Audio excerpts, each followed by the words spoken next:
Ok, merci. Donc, comme je m'appelle Gimbachou, je suis le responsable de la formation sciences informatiques et mathématiques de la sécurité.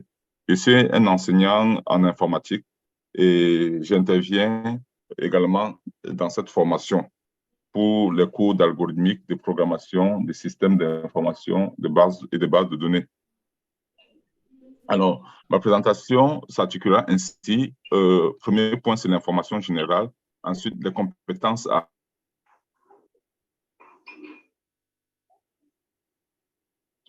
Et ensuite, les secteurs d'activité, une fois que vous êtes formé, quels sont les secteurs d'activité où vous pouvez exercer. Ensuite, la maquette de la formation, les statistiques et enfin les plateformes. Alors,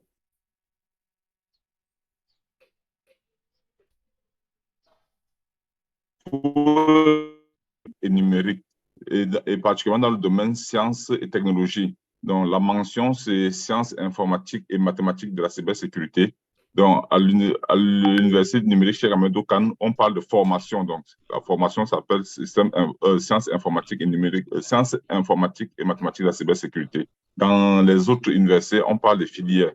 Donc, votre licence a une durée de 3 ans répartie en 6 semestres. Donc, pour avoir la licence, il faut avoir 180 crédits, dont 30 crédits par semestre. Un crédit, c'est une unité d'évaluation de votre travail. Et de ce fait, un crédit équivaut à 20 heures d'apprentissage. Dans ces 20 heures d'apprentissage, il y a l'animation qui est faite par un enseignant, il y a le tutorat qui est fait par des tuteurs, il y a beaucoup de travail personnel de l'étudiant. C'est pour dire, vous n'êtes plus au lycée, à l'université, on vous donne un peu et c'est à vous de faire le maximum. Donc, il y a ce qu'on appelle le travail personnel de l'étudiant qui occupe un volume important à l'université. En cette licence, c'est être titulaire d'un baccalauréat scientifique S1, S2 ou S3 avec une moyenne supérieure ou égale à 12 sur 20 ou avoir cette moyenne supérieure ou égale à 12 sur 20 en terminale et en première. Alors, quels sont donc ces débouchés? Il y a premièrement, quelles sont les compétences acquises, pardon? L'une des compétences acquises, c'est la sécurité et l'ingénierie des logiciels. Ensuite, la sécurité et l'administration des réseaux et des systèmes. Ensuite, le test de pénétration et de vulnérabilité, la protection contre les attaques informatiques, la cryptographie, les traitements et réponses aux incidents, et enfin, l'analyse des risques. Alors, les débouchés. Le premier débouché, c'est pouvoir être intégrateur de sécurité. Donc, quand vous allez dans une entreprise qui a un système informatique qui fonctionne, alors vous pouvez donc analyser le système et y intégrer donc des modules de sécurité. Ensuite, vous pouvez être administrateur de système et réseau. Donc, pour pouvoir administrer leur système et administrer également leur réseau. Ensuite, vous pouvez être analyste en cybersécurité pour pouvoir analyser le système en vue de détecter les risques, les potentiels risques de ce système. Ensuite, vous pouvez, après avoir eu la licence, vous pouvez vous inscrire en master sciences informatiques et mathématiques de la cybersécurité. Vous pouvez aussi vous inscrire en système réseau et infrastructure virtuelle. Ça, c'est un master essentiellement réseau. Et il y a d'autres masters auxquels vous pouvez vous inscrire. Alors, comme débouché, vous avez la sécurité des systèmes informatiques. Donc, comme compétence acquise, vous avez la sécurité des systèmes d'information, la sécurité des systèmes et réseaux, les services logistiques basés sur l'Internet des objets. Vous avez le service d'archivage. Vous avez les systèmes nécessiteux comme les banques, la douane, l'administration et autres. Et vous avez aussi la cybersécurité. Alors, du point de vue maquette, vous avez la licence CIMAC, c'est une licence assez dense. Donc, vous voyez qu'au semestre 1, vous avez 5 unités d'enseignement dont la première unité est intitulée Système électricité appliquée, avec 3 éléments constitutifs: architecture des ordinateurs, système d'exploitation 1, électricité appliquée. Ensuite, vous avez la deuxième unité, algorithmie et programmation 1, avec 2 éléments constitutifs, algorithme 1 et programmation 1. Et ensuite, vous avez mathématiques appliquées à l'informatique, constitué de algèbre 1 et algèbre 2, analyse 1. Vous avez un premier module de cybersécurité, composé de l'introduction à la cybersécurité et l'introduction au réseau et maintenance. Et enfin, vous avez un module d'ouverture. Un module d'ouverture qui sont des matières transversales qui vous permettent de vous ouvrir à d'autres domaines différents de votre domaine de spécialité qui est la cybersécurité. Et les matières d'ouverture sont des matières faites en auto-apprentissage. Donc, vous n'aurez pas de tuteur pour ces matières. On vous ouvre ces enseignements, vous vous organisez comme vous pouvez, vous apprenez tout seul, vous vous évaluez tout seul. Et le jour de l'examen, on vous convoque sur table et vous venez, on vous évalue pour ces matières, comme on vous évaluera pour d'autres matières. Donc, le semestre 2 également est composé de 5 unités d'enseignement: système et administration, algorithme et programmation 2, et ensuite mathématiques appliquées à la cybersécurité. Vous avez un module de système, unité de cybersécurité 2, et enfin encore un module d'ouverture. Donc, au semestre 1, vous avez fait anglais, au semestre 2, vous avez encore fait anglais, et dès le semestre 2, on vous introduit dans le module d'ouverture un élément constitutif appelé éthique et droit d'éthique. Pourquoi? Parce que déjà ici, vous avez déjà des outils professionnels déjà pour attaquer les réseaux, pour pouvoir signifier les réseaux.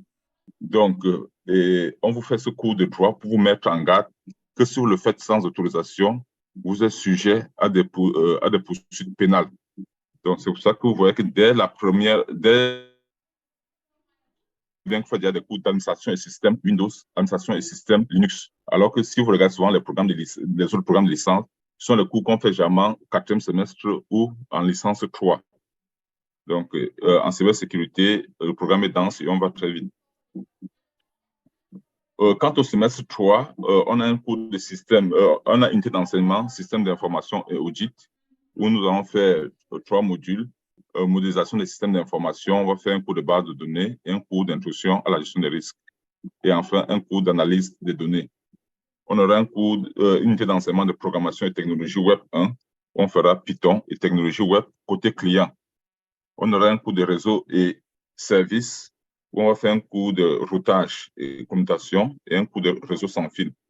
On aura encore un module, une unité d'enseignement de cybersécurité qui contient le cours d'ethical hacking et Introduction of Offensive and Defensive Security. Remarquez bien que le cours est intitulé Offensive Hacking, non, Ethical Hacking, pardon, parce que ici, on vous apprend à attaquer les systèmes, à hacker les systèmes, mais ici, on veut faire du hacking éthique, c'est-à-dire du hacking responsable. Il ne s'agit pas d'attaquer les systèmes pour pouvoir nuire aux propriétés de ces systèmes.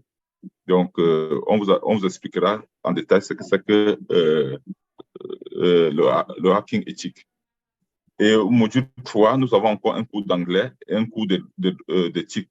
Et là, on va vous montrer, on va vous orienter ce cours-là vers la criminalité.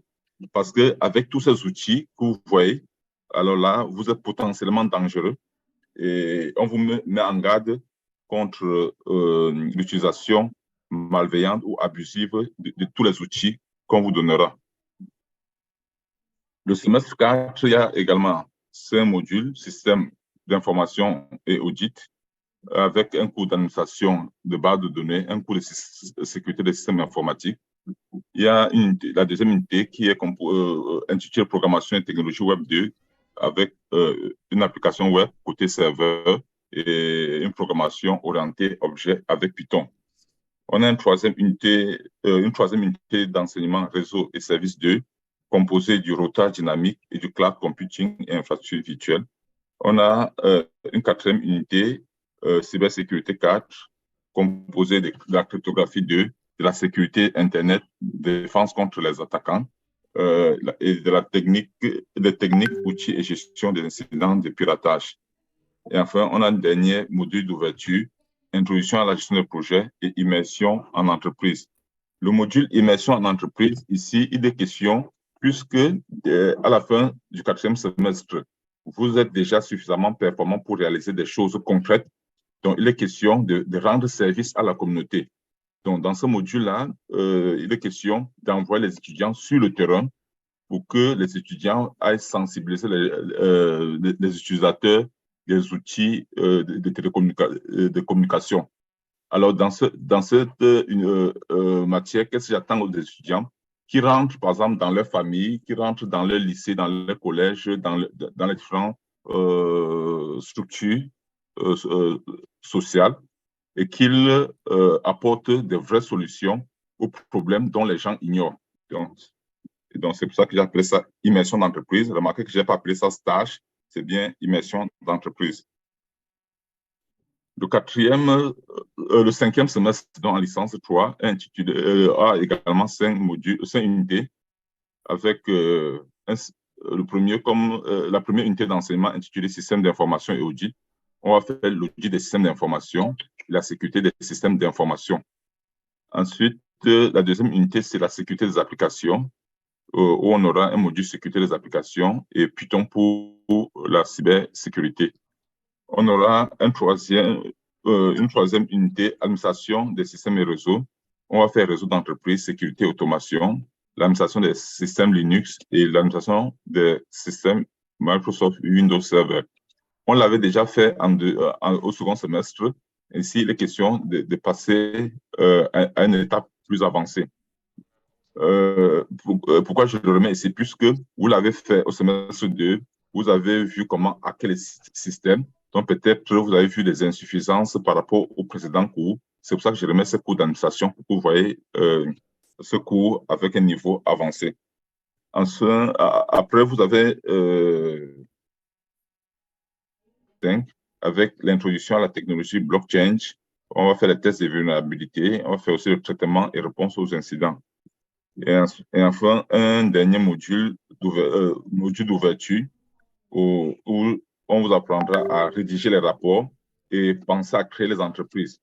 Parce qu'avec la formation CIMAX, il est bien vrai, vous pouvez continuer en master. Il est bien vrai, vous pouvez être employé par les différentes structures que j'ai citées précédemment ou dans les différents secteurs que j'ai cités précédemment. Mais ce que j'encourage beaucoup plus, c'est la création d'entreprises. Qu'à la fin, vous serez capable de créer vous-même votre entreprise. Donc, c'est pour ça qu'ici, on introduit un cours de création d'entreprise pour vous initier déjà à cela. Et le dernier semestre a 4 modules, parce que le 4e module est assez dense. Donc, le premier module, la première unité, c'est la sécurité des données, où on fera la sécurité des données et la programmation Python, Python pour la cybersécurité. La deuxième unité, c'est la sécurité des systèmes et réseaux. On fera encore la sécurité des systèmes Linux, la sécurité des systèmes Windows. La 3e unité, cybersécurité 2, on continuera les cours sur les tests de pénétration et de vulnérabilité et le traitement et réponse aux incidents.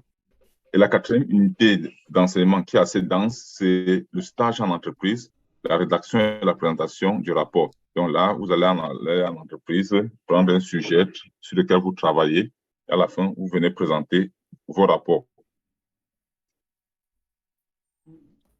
Alors, quelques statistiques. Ce qui est assez intéressant dans cette formation, c'est que c'est une formation qui est presque à 50% dirigée par les professionnels du domaine. Donc, c'est une formation où il n'y a pas que des enseignants universitaires qui interviennent. On a également beaucoup de professionnels qui interviennent.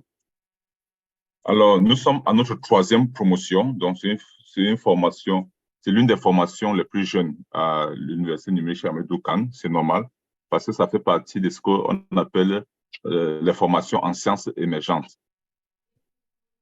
Alors, la première promotion, ça s'appelait P8. Pourquoi? Parce que ça correspond à la 8e promotion des étudiants de l'Université numérique Cheikh Hamidou Kane.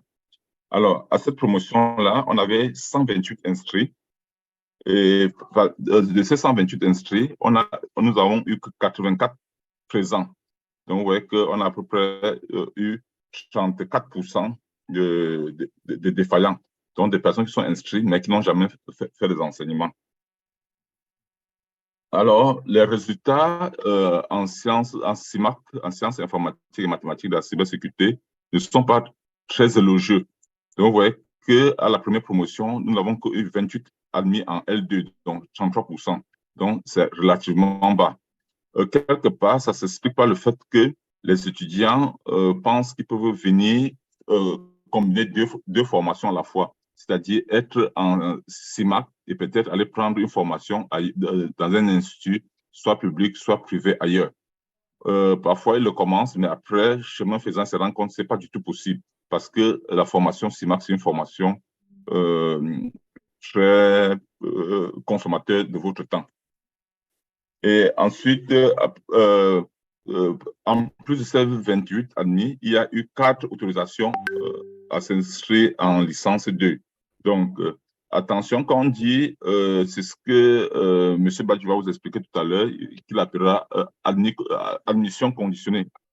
Mais ça veut dire qu'en réalité, vous n'êtes pas admis, mais on vous autorise à vous inscrire. Donc, n'oubliez pas que si on vous êtes autorisé à vous inscrire en licence 2, vous avez le devoir de rentrer, vous inscrire aussi en licence 1, licence 1, pour pouvoir suivre les matières que vous n'avez pas validées.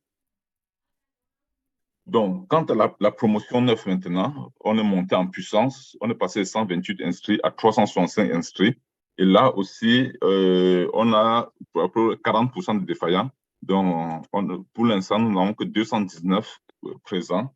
Et là, une fois de plus aussi, les résultats ne sont pas élogieux parce que c'est une formation très exigeante en discipline. Si vous n'êtes pas discipliné, vous ne vous en sortirez pas dans cette formation. Donc, pour l'instant, nous n'avons que les résultats du semestre 1 qui sont disponibles et les résultats disent que nous sommes à peu près à 20%. Donc, quand les résultats du second semestre sortiront, nous allons combiner. Je pense qu'on sera autour de 33% de la première promotion.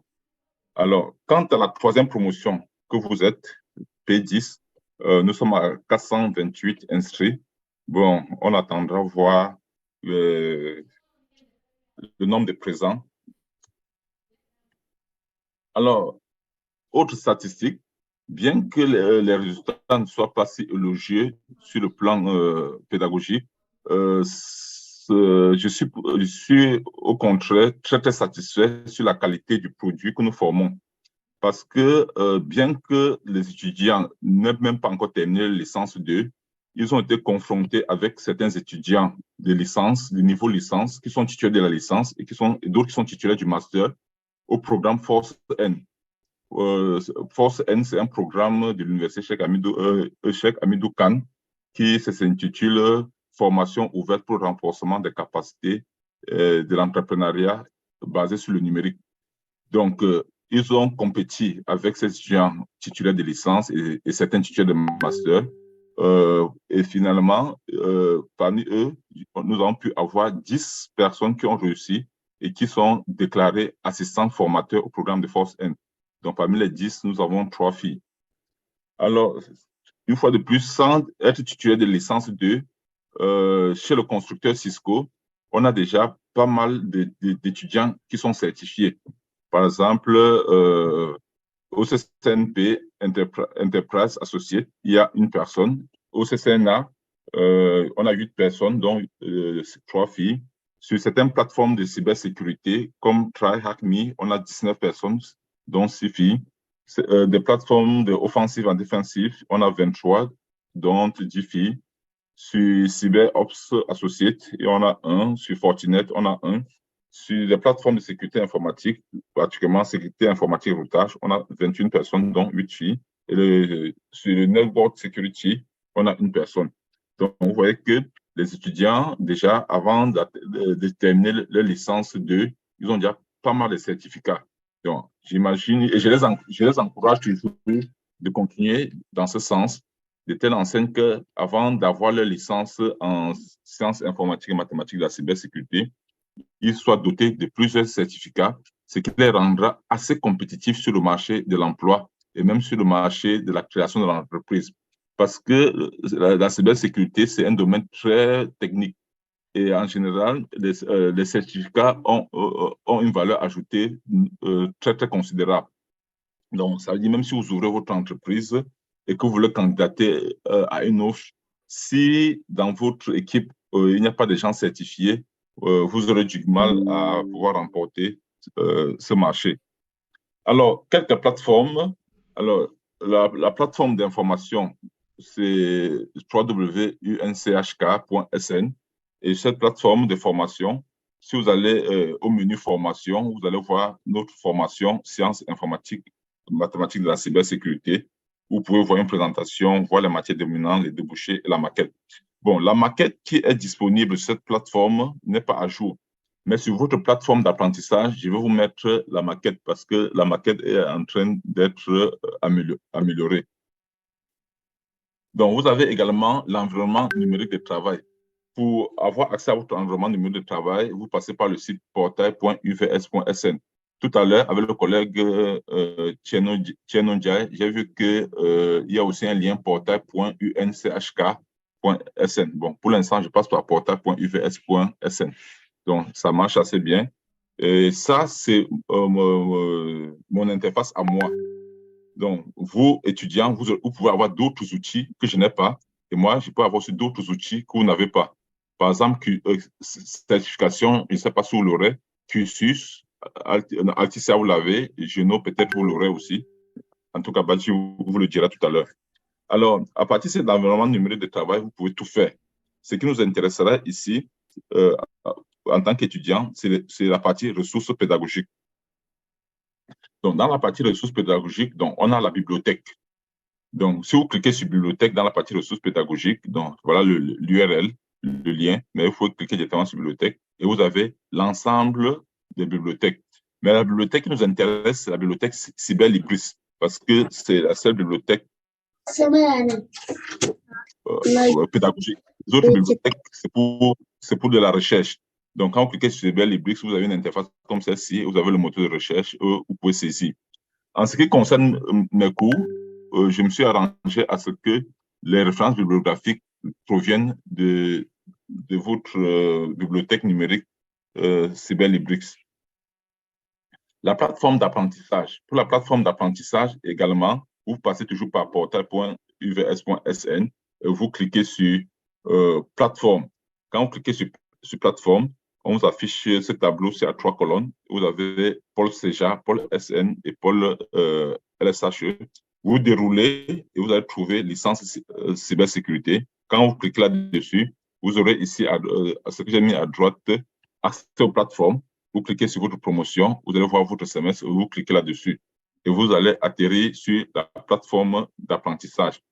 Alors, voilà l'URL de votre plateforme d'apprentissage.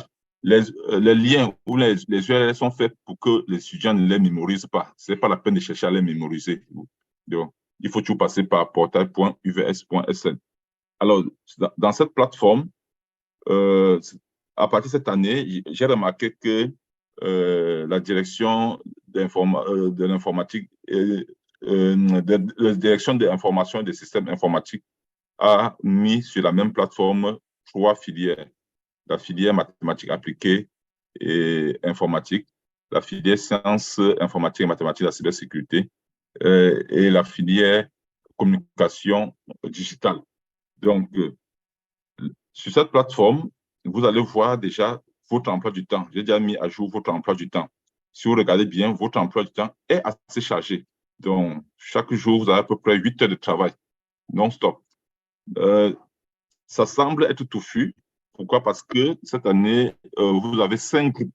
Donc, peut-être le lundi matin, le groupe 1 passe, et peut-être le groupe 1, sur les 4, peut-être le groupe 1 ne passe qu'une ou 2 fois. Donc, il faudra consulter les emplois du temps par groupe. Et à partir de la plateforme, vous pouvez savoir votre groupe d'appartenance. Et à ce sujet, je vous ai envoyé un mail pour vous dire, pour connaître un ensemble de choses, renseignez-vous auprès du propre cybersécurité qui vous aideront à vous retrouver rapidement dans la plateforme. Et aussi à ce sujet, je vous avais envoyé un mail parce que dans la filière, j'ai mis en place un système de parrainage de telle enseigne que les étudiants sont parrainés par leur aîné académique. Donc, tout à l'heure, on y reviendra. Donc, une fois que vous avez l'emploi du temps, si vous déroulez, vous allez trouver en dessous les catégories de cours. Donc, vous allez CIP, ce qui veut dire cybersécurité, et là, vous avez licence, semestre 1, semestre 2. Donc, vous cliquez sur un semestre et vous avez les unités d'enseignement. Vous cliquez sur l'unité d'enseignement, vous avez les éléments conçus. Vous cliquez sur l'élément conçu et vous êtes dans le cours. Donc, j'ai créé donc 2 salles de rencontre. J'ai créé une catégorie de salle de rencontre avec une salle de rencontre tuteur-étudiant. Dans cette salle de rencontre que vous ferez, vous choisirez votre parrain. Il y a une deuxième salle intitulée salle d'études. Donc, ça, c'est une expérience que j'ai eue avec les étudiants des P8 qui a bien marché. Et donc, je vous crée une salle d'études de telle enseigne que bien que vous soyez dispersés partout sur le territoire, vous pouvez vous rencontrer régulièrement en ligne pour apprendre comme si vous étiez dans une salle. Donc, je vous remercie pour votre attention. Bon, les questions seront posées après, à la dernière session. Merci. Donc, sans plus tarder, je dois passer à la présentation de Mme Adeboué Amidiata. Ami, est-ce que tu es là? Oui, je suis là. OK. Une seconde. OK.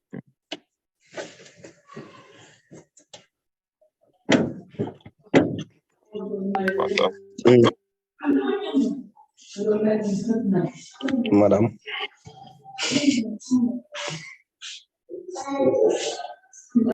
Oui, Ami, c'est bon.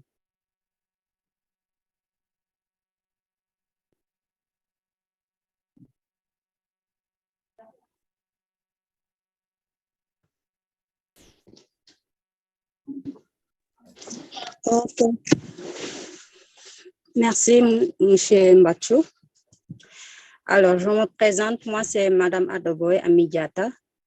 Je suis tutrice et aussi l'assistante du responsable de la formation CIMAC. Alors, pour mon intervention, je vais intervenir concernant le processus d'animation et le tutorat des cours. M. Mbachou, vous pouvez défiler.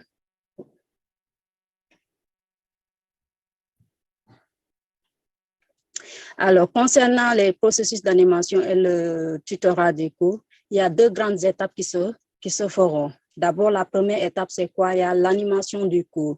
Quand on parle de l'animation du cours, on fait référence à ce que l'on appelle cours magistral. Donc, on a l'habitude de l'abréger CM.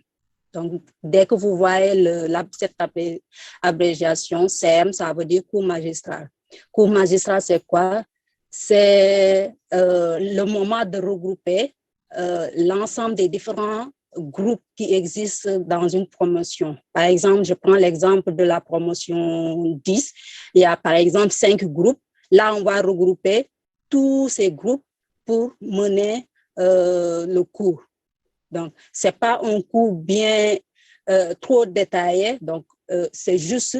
on essaie de généraliser, de passer de manière générale tout le cours. Donc, ça peut se faire en 2 heures, 4 heures, selon la longueur du cours.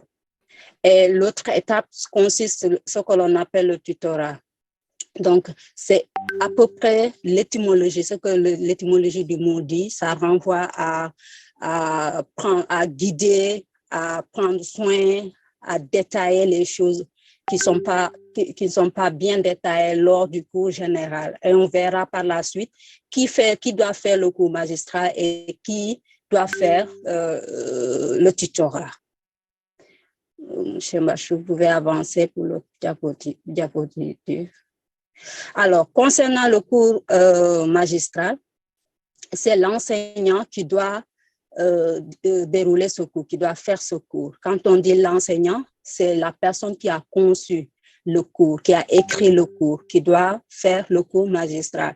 Donc, il se pourrait que l'enseignant n'ait pas le temps, peut-être a eu contretemps pour faire le cours. Là, quelqu'un d'autre qu'on appelle tuteur ou tutrice peut intervenir en ce moment. Donc, concernant le tutorat, là, c'est le tuteur. Le tuteur, c'est bon, il joue le même rôle que l'enseignant, mais sauf que lui, il est chargé de, comme ce qu'on dit, c'est l'intérêt dominant parce qu'il a certaines incapacités de comprendre certaines notions. Bien vrai qu'il y a certaines notions qui ont été élaborées, qui ont été expliquées lors du cours magistral, mais peut-être que certaines notions l'ont échappé au niveau de l'apprenant, je veux dire. Là, c'est au moment du tutorat que l'apprenant peut poser des questions lors du tutorat avec son tuteur. Vous pouvez avancer, M. Mathieu. Excusez-moi, c'est parce que j'ai pas... OK, merci. Alors, le tuteur est, de manière générale, le rôle du tuteur, de manière générale, c'est d'apporter le soutien et de guider les étudiants à bien comprendre, comme ce que j'ai dit tout à l'heure, certaines notions qui l'ont échappé. Donc, son rôle, c'est quoi? C'est pour permettre à l'étudiant d'acquérir des connaissances et des compétences. L'acquisition de ces connaissances et de ces compétences vont lui permettre à pouvoir faire ces exercices qui lui seront octroyés au niveau de la plateforme, parce que tout se déroulera au niveau de la plateforme de formation. Il y a des exercices que l'on appelle des tests de connaissances. Là, c'est autocorrigé. Mais pour certains exercices qu'on appelle TD, c'est-à-dire travaux dirigés, ou des TP, vous pouvez aller dans l'autre diapositive, M. Mathieu. Ce que l'on appelle TP. Donc, là, il faut que l'étudiant soit guidé par quelqu'un que l'on appelle tuteur ou tutrice. C'est ce dernier qui peut le guider parce que l'étudiant va proposer sa solution. Peut-être il va croire que c'est la bonne solution, mais là, le tuteur est là pour le guider, pour corriger, pour apporter des rectifications en cas d'erreur. Donc, c'est en ce moment où le rôle du tuteur intervient. Donc, quand on parle de tutorat, il y a certaines étapes qui vont suivre. Donc, tout à l'heure, je disais, c'est pour permettre, lors du tutorat, c'est pour permettre de guider l'apprenant. Ensuite, c'est le moment aussi de questionner l'étudiant. Est-ce qu'il a réellement compris les notions qui ont été élaborées durant tout le processus du cours? Donc, c'est pendant la correction peut-être des exercices ou même au moment où le tuteur va récapituler un tout petit peu les différentes notions élaborées dans le cours, dans le ressources pédagogiques. C'est une façon aussi de faciliter l'apprentissage et la compréhension chez l'étudiant et aussi de diagnostiquer, donc ce que je disais tout à l'heure, son travail, la solution que l'étudiant a proposée. Vous pouvez avancer. Donc, avant de finir, il est important de comprendre comment apprendre en ligne. C'est vrai, quand on vient d'arriver à l'université, des fois, on est un peu perdu. Là, il y a certaines stratégies qui sont mises en place qui permettent à tout étudiant de comprendre la démarche à adopter pour mieux apprendre en ligne. Donc, la première des choses, c'est quoi? C'est de prendre connaissance des différentes ressources pédagogiques qui sont disponibles dans la plateforme. Quand on parle de ressources pédagogiques, on fait référence au cours, le contenu, c'est-à-dire le fichier, là où on a écrit le contenu du cours, la compréhension, les définitions, ainsi de suite, jusqu'aux exercices d'application. Ça, c'est ce que l'on appelle des ressources pédagogiques, y compris les activités, c'est-à-dire quand on dit activité dans la plateforme, on fait référence aux exercices. Donc, ça peut être des tests de connaissances, ça peut être des travaux dirigés qu'on surnomme TD ou travaux pratiques qu'on surnomme des fois TP. Donc, TP, des fois, c'est une application qu'on utilise pour pouvoir réaliser et accomplir les exercices demandés. Il y a aussi l'autre étape pour mieux apprendre en ligne, c'est de suivre les cours d'animation. On a tendance à entendre la majeure partie des étudiants qui disent que le cours magistral n'est pas obligatoire à suivre. Là, c'est faux. C'est très important de suivre les cours magistraux parce que ça vous attention qu'il faut de manière générale. Et aussi, ça sera l'occasion de poser des questions dans le forum. Quand vous jetez un coup d'œil au niveau de la plateforme de formation, vous verrez qu'il y a des icônes présentes là-bas, c'est-à-dire ce que l'on appelle forum. Ça vous permet de poser toutes les questions et ces questions vont être répondues par même vos camarades, c'est-à-dire les autres étudiants, sinon même par le tuteur ou l'enseignant. Donc, dès que vous ne comprenez pas certaines choses dans le cours, dans certaines notions, vous pouvez poser des questions dans ce forum et des réponses vous seront octroyées par vos camarades ou par l'enseignant. OK. Il y a aussi ce que je disais tout à l'heure, les TD et les TP à faire. Alors, qui doit faire le TD, qui doit faire le TP? Quand on dit TD ou TP, l'étudiant doit les faire au préalable avant de venir se connecter dans un cours. Avant de venir en classe, il doit faire les TD et les TP ou les TP. Donc, c'est le moment quand le tuteur va se connecter, c'est là que l'étudiant doit proposer sa solution. C'est vrai, on ne peut pas chaque jour trouver tout, mais au moins l'étudiant doit présenter sa solution afin qu'on puisse apporter des rectifications s'il y en a.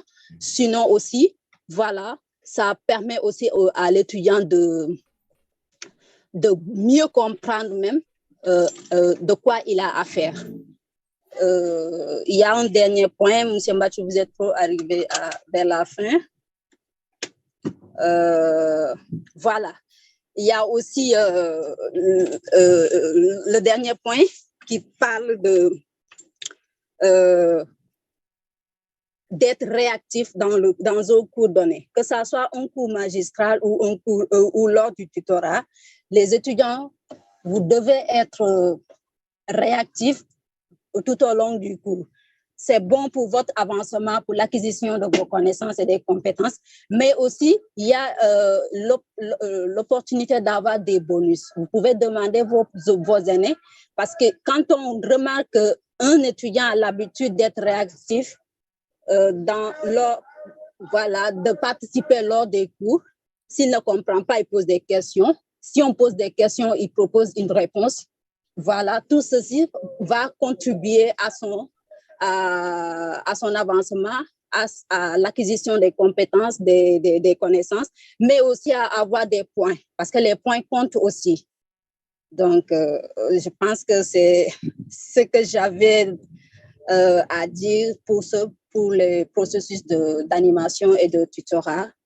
Merci. Et je vous remets la parole. Je remets la parole à Guy. OK, merci Madame Adeboué pour cette présentation du processus du tutorat. Chers apprenants, vous avez bien compris, le tutorat, c'est la pièce centrale dans notre processus d'apprentissage. Donc, le tutorat, c'est une activité obligatoire. Donc, la présence est obligatoire, mais une fois de plus, quand on parle de présence, c'est pas juste que vous soyez là, c'est que vous soyez là et que vous soyez actif, que vous contribuez. Donc, quand vous ne contribuez pas, à la fin, on vous marque comme si vous étiez absent parce qu'on n'a pas besoin des gens qui vont venir nous saturer la bande passante par leur présence. On a besoin des gens qui doivent être actifs. Donc, vous avez compris, le tuteur, c'est votre personne qu'il faut toujours coller, il faut toujours beaucoup le suivre, il faut poser beaucoup de questions. C'est vraiment l'interface entre vous et le système d'apprentissage. Et comme Madame Adeboué l'a dit, donc, elle jouera deux rôles. Elle sera d'abord tutrice dans les matières qu'elle va dispenser. Et ensuite, elle est mon assistante dans la formation. Donc, toutes les questions d'organisation que vous allez m'envoyer, il faudra toujours mettre Madame Adeboué en copie. Ça permet d'être assez réactif. Parce que quand vous le faites, que ce soit elle ou moi, la première personne qui a accès à ce mail vous répond immédiatement. Alors que si vous m'envoyez à moi seul et que je sois indisponible, votre mail peut traîner sans réponse. Alors, dans ma présentation, je vous avais aussi fait état d'un taux d'abandon. Alors, cette année-ci, je suis en train de mettre quelque chose sur pied pour que peut-être au bout d'1 mois de formation, comment réorganiser le groupe et pouvoir éliminer dans la formation toutes ces personnes dites défaillantes. Parce que si, bon, je verrai ça avec Oumar Faye, responsable administratif, Badji, responsable pédagogique, et peut-être Tiano Ndiaye. Et j'ai déjà ouvert des discussions avec d'autres personnalités de l'université parce que je me rends compte que ces étudiants viennent à l'UVS, à l'université numérique Amadou Kane, juste pour prendre le matériel pédagogique, juste pour prendre la bourse pour aller ailleurs avec. Donc, voir comment suspendre cette bourse-là et que on ait nos vrais étudiants, surtout dans ma formation où le taux de défaillance est très élevé. Donc, je suis en train de voir avec les autorités comment suspendre la bourse de tous ceux qui sont défaillants et qu'on ait de vrais étudiants avec qui on va travailler et avec qui on va avancer. Donc, si on parle du tutorat, je vous ai dit à l'université numérique, tout est contrôlé. Tout ce que vous faites, on peut savoir qui l'a fait, où est-ce que vous l'avez fait, à partir d'où vous l'avez fait. Tout est contrôlé. Donc, si vous êtes contrôlé, sachez aussi que ces tuteurs sont contrôlés. Et c'est le travail du service du suivi du tutorat dirigé par le collègue Nyoko Diouf. Donc, Nyoko, à toi la parole. Bonjour à toutes et à tous, chers étudiants, chers collègues, chers professeurs Guimbachou. Je dois d'abord commencer par vous féliciter de cette très belle initiative.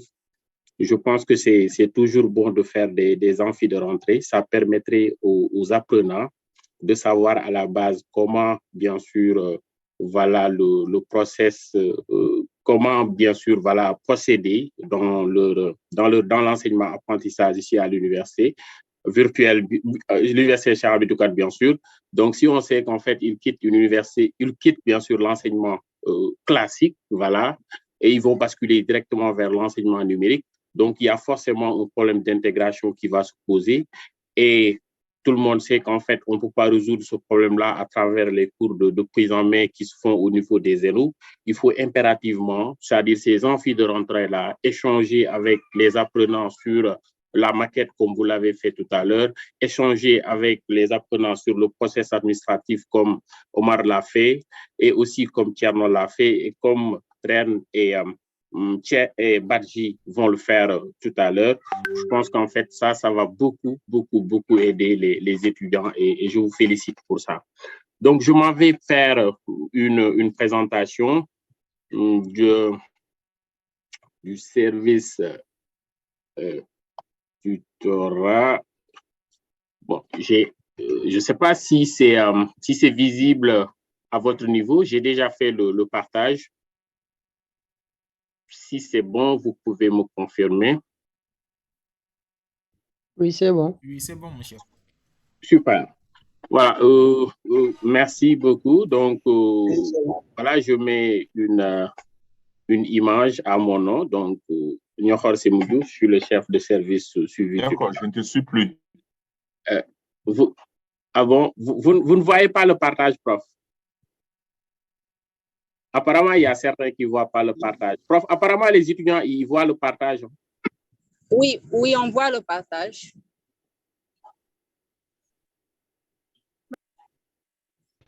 Professeur, est-ce que... Non, moi, je ne vois pas. Prof, vous voyez le partage, les autres? Oui, on voit ça. Est-ce que vous écoutez Nyoko? Monsieur? On vous écoute. Ok, d'accord. Je pense que c'est à votre niveau. Ok, merci. J'ai raison. Ok, prof. Merci de vérifier. Merci, c'est bon, ok. D'accord. Ok, super, ça marche. Voilà, comme je l'ai dit tantôt, hein, donc par rapport à cette présentation-là, on ne va pas peut-être étaler tout ce qui se fait au niveau du service tutorat, mais juste en fait le rôle de l'étudiant dans le contrôle des activités tutorales. C'est très important, bien sûr, votre participation dans ce contrôle. Non, on ne voit pas. Ah bon? Il y a certains qui ne voient pas. Prof, est-ce que vous voyez? Je suis toujours à la première diapositive. Oui, je suis là-bas déjà. Je suis là-bas. Je n'ai pas encore quitté la première diapositive. En fait, je disais tout à l'heure qu'en fait, ici, sur cette présentation-là, on va étaler le rôle de l'apprenant dans le contrôle des activités tutorales. Donc, mais avant ça, on va essayer, bien sûr, de définir ce qu'est la gestion de tutorat, ce qu'on fait à notre niveau, donc notre mission. Vous savez, comme on l'a dit tout à l'heure, on ne peut pas faire un enseignement à distance de qualité sans un bon suivi. Parce que si vous vous rappelez, en classe de terminale, si vous venez en classe, forcément, il y a un process, il y a l'intendant, il y a le surveillant, il y a le proviseur, il y a aussi le censeur, il y a le personnel administratif qui vont vous orienter et vous dire si l'enseignant, le professeur est là, il sera présent ou pas.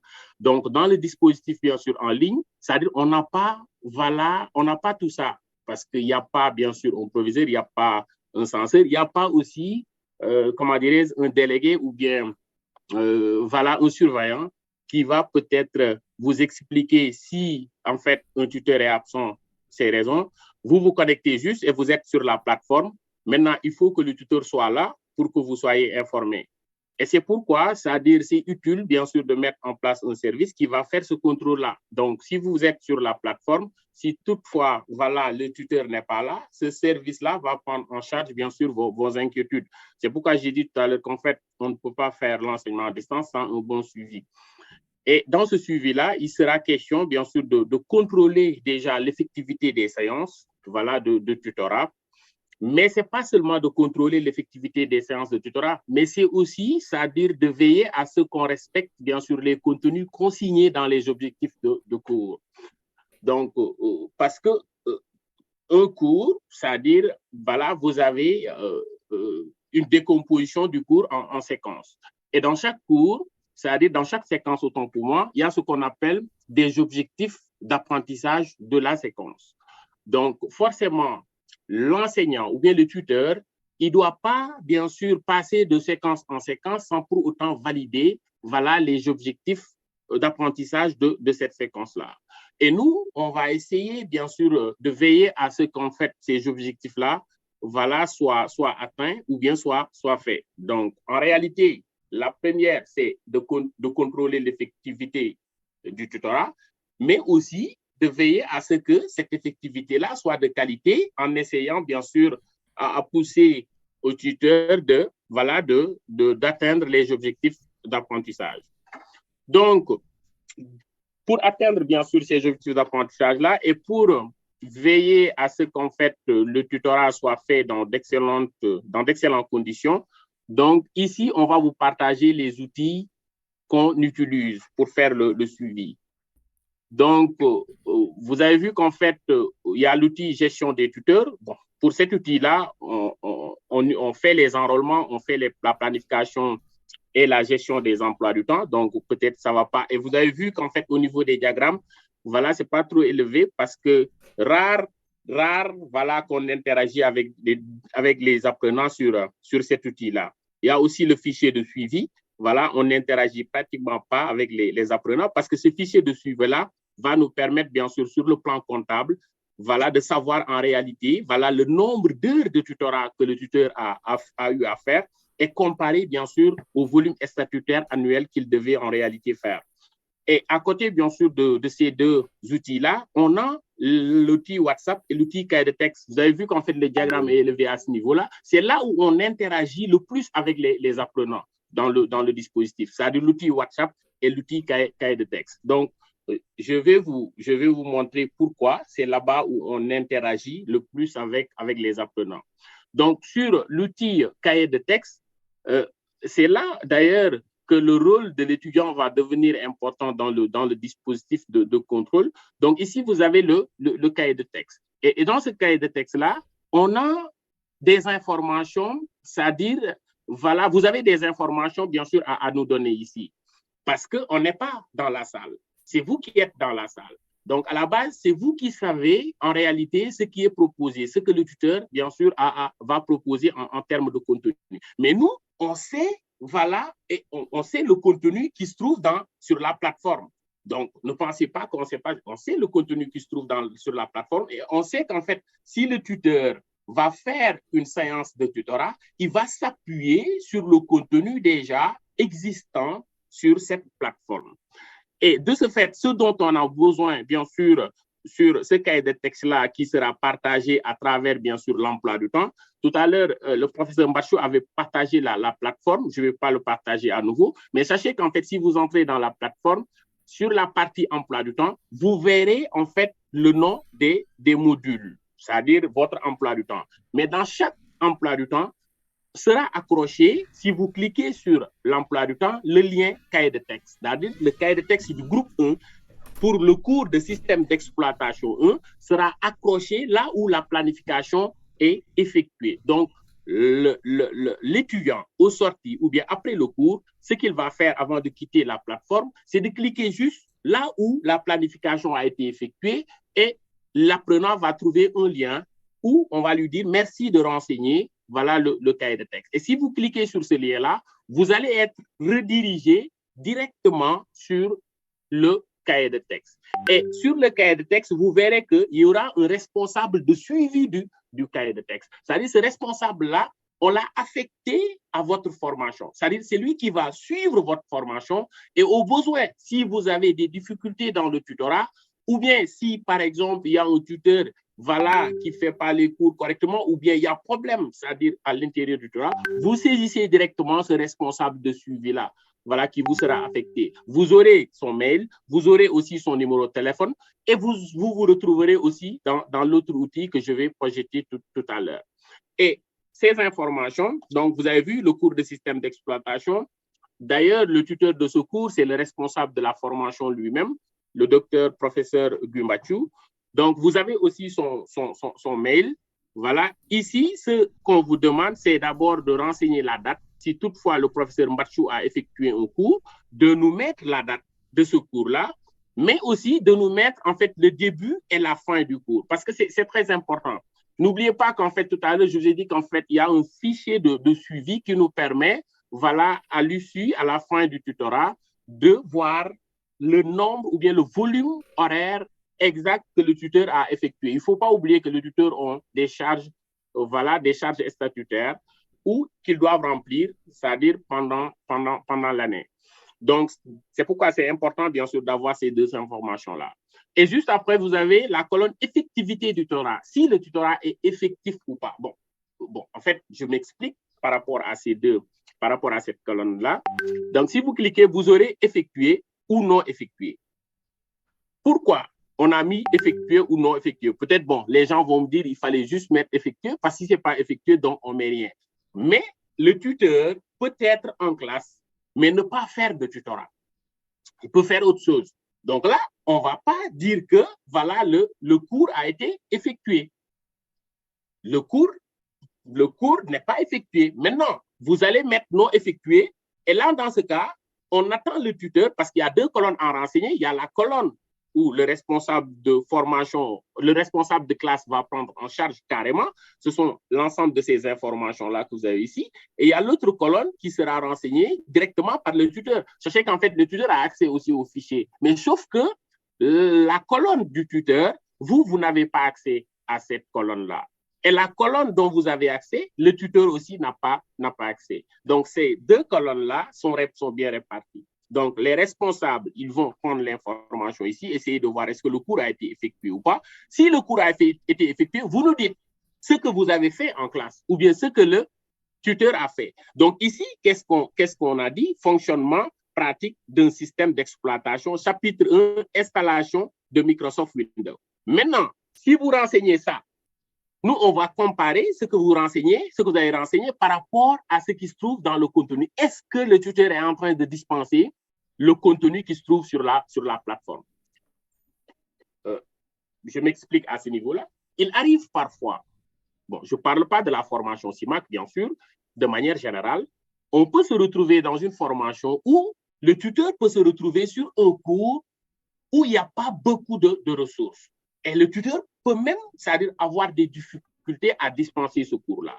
Et généralement, qu'est-ce que les tuteurs font? Ils envoient des mails pour dire que voilà, le cours vraiment est incomplet. Et dans ce cas, ce tuteur-là, qu'est-ce qu'il fait? C'est-à-dire pour apporter de l'aide aux apprenants, il utilise ses propres ressources pour effectuer, bien sûr, la séance. En fait, cette séance-là de tutorat. Et si toutefois le tuteur effectue ses propres ressources pour effectuer cette séance-là, les ressources que le tuteur a effectuées, c'est ça que vous allez mentionner ici. Et ça va nous permettre, bien sûr, de partager ça avec le responsable de la formation et aussi avec le tuteur, voilà, et aussi avec le responsable du cours. Ils vont essayer d'échanger par rapport à cette question-là. Parce que là, on saura que le cours qui se trouve sur la plateforme, ce n'est pas le cours qui est dispensé par les étudiants. Alors que les étudiants doivent être évalués par le cours qui se trouve sur la plateforme. Waouh, il y a quelqu'un qui est en train de... voilà. Alors que les étudiants doivent être évalués, voilà, sur les cours qui sont sur la plateforme. Donc, si c'est le cas, voilà, il faut que maintenant, on va partager cette information-là entre le responsable du cours, le responsable de la formation et le tuteur. Ils vont partager et essayer de trouver une bonne formule. Si toutefois, ce cours doit être mis à jour, c'est le responsable de formation qui va décider, voilà, en collaboration avec celui qui fait le tutorat. Si par contre, le responsable de la formation décide, voilà, que le tuteur se limite seulement sur le contenu, même si le contenu n'est pas bon, donc on s'en tient à ça. Mais on va avertir, informer le responsable de la formation que le cours qui est dispensé est différent du cours qui se trouve sur la plateforme. Mais par contre, si le cours qui se trouve sur la plateforme est complet, le cours est bon, mais par contre, le tuteur n'est pas à l'aise, bien sûr, pour dispenser ce cours-là, et il opte son propre contenu. Donc là aussi, on va signifier ça aux responsables de la formation et aussi aux tuteurs qui vont essayer de discuter pour arrondir les angles et voir, bien sûr, quelle formule ils vont devoir adopter à ce niveau-là. Donc, l'essentiel, c'est d'essayer, bien sûr, de donner un enseignement de qualité aux apprenants. Et on suppose qu'en fait, tous les cours qui sont dans les différentes plateformes de l'UVS, on suppose que, en fait, c'est des cours de qualité. Donc, il suffit juste que le tuteur se connecte et essaie, bien sûr, de tutorer en fonction de ces contenus-là et que vous renseignez ce que exactement le tuteur a fait. Chapitre 1, installation de Microsoft Windows. Est-ce que le tuteur a fait ça? Si c'est ça et ça correspond aux objectifs d'apprentissage de la plateforme, nous, on valide. On n'a pas, bien sûr, à interroger le tuteur ou bien à interpeller les responsables de la formation. On avance. Et par rapport à la colonne suivante, vous avez les séquences. Les séquences, on en a plusieurs. Je l'ai dit tout à l'heure, le cours est divisé en plusieurs séquences où, à chaque fois que vous effectuez, bien sûr, une séance de tutorat, cette séance de tutorat va correspondre à une séquence. Regardez ici, chapitre 1, installation de Microsoft Windows. Le premier cours, vous pouvez ne pas terminer l'installation. Donc, au prochain cours, il faut mettre chapitre 1, installation de Windows, et vous mettez aussi la séquence, la même séquence. Voilà. Donc, ça permettrait, nous, à notre niveau, de savoir qu'en fait, ils n'ont pas pu terminer le cours en 2 heures de temps, ils vont continuer. Parce qu'il arrive parfois, c'est-à-dire qu'un cours, on dit qu'en fait, le cours doit être fait en 20 heures. Et le tuteur fait le cours en 25 heures, voire 40 heures. Parce que c'est par rapport, bien sûr, comment dirais-je, au degré de compréhension des apprenants. Parce que si le cours, on dit que le cours doit être fait en 20 heures, et le tuteur constate qu'il n'avance pas, parce que les étudiants ont des difficultés, il peut faire le cours au-delà, bien sûr, de 20 heures. Ça dépend. Voilà. Donc, là, vous avez la séquence. Vous avez aussi les micros. C'est important. C'est important de mettre cette partie-là, le micro. Parce que nous, au niveau du pôle SN, on suppose que tous les cours qui doivent être effectués, c'est-à-dire dans ce cours-là, le tuteur se doit d'activer son micro. Il se doit d'activer son micro. On a éliminé déjà le chat. Donc, on ne va pas accepter qu'un cours soit dispensé avec, bien sûr, le chat. On utilise le micro. Là, il faut forcément... C'est pourquoi, c'est-à-dire, on a placé 2 options là-bas, micro activé ou pas activé. Parce que si vous ne cochez pas activé, on interpelle le tuteur directement. Et on lui dit, s'il vous plaît, tuteur, il faut activer votre micro lors des séances de tutorat. Et dans l'autre colonne, il y a aussi partager l'écran. C'est important aussi à ce niveau. Parce que si vous faites, par exemple, installation de Microsoft Windows, je pense bien que si vous ne partagez pas, est-ce que les étudiants vont comprendre en fait le process, ce que vous faites? Donc, il serait bien sûr, de partager quelque chose pour permettre aux apprenants, de voir ce que vous faites ou bien de comprendre, le process. Mais si vous ne faites que parler sans rien partager, ça va être difficile pour les apprenants de comprendre. C'est vrai, si c'était, par exemple, des trucs qui nécessitent pas, qui ne sont pas du tout techniques, peut-être là, on aurait dû accepter et de dire que c'est typiquement littéraire, on peut écouter et après on va comprendre. Mais par contre, ici, on veut que les tuteurs quand même partagent quelque chose. Voilà. Et dans ce partage-là, vous avez partage document, vous avez partage écran, vous avez partage, ainsi de suite. En fait, tout ce dont vous avez à votre disposition, ou bien tout ce dont le tuteur a à sa disposition pour effectuer, un partage, il peut le faire à ce niveau-là. Et là, vous avez bien sûr votre colonne. C'est exactement les informations que vous devez nous fournir aussitôt après, bien sûr, une séance de tutorat. Peut-être ce que je n'ai pas évoqué, c'est la dernière colonne, c'est le nombre de présents. Et c'est important, je pense bien que le professeur Machou l'a évoqué tout à l'heure. C'est-à-dire parfois, on se retrouve avec 200 ou bien 250 étudiants inscrits et dans les séances du tutorat, vous n'avez pas 10 étudiants. Et parfois, vous avez 20 étudiants ou bien moins de 20 étudiants, alors que les étudiants inscrits font 200. Je pense bien qu'il faut qu'on essaie bien sûr de trouver une formule et je pense bien qu'il a dit tout à l'heure, ils vont essayer de réfléchir par rapport à ça. Nous, à notre niveau, on va partager ça avec les responsables de formation pour savoir, c'est-à-dire le taux, c'est-à-dire dans les cours, combien d'étudiants, si c'est moins de 10, qu'est-ce qui est le plus fréquent. Voilà, ils vont avoir aussi ces informations-là et vous allez nous aider à les avoir en cliquant bien sûr sur la flèche nombre de présents.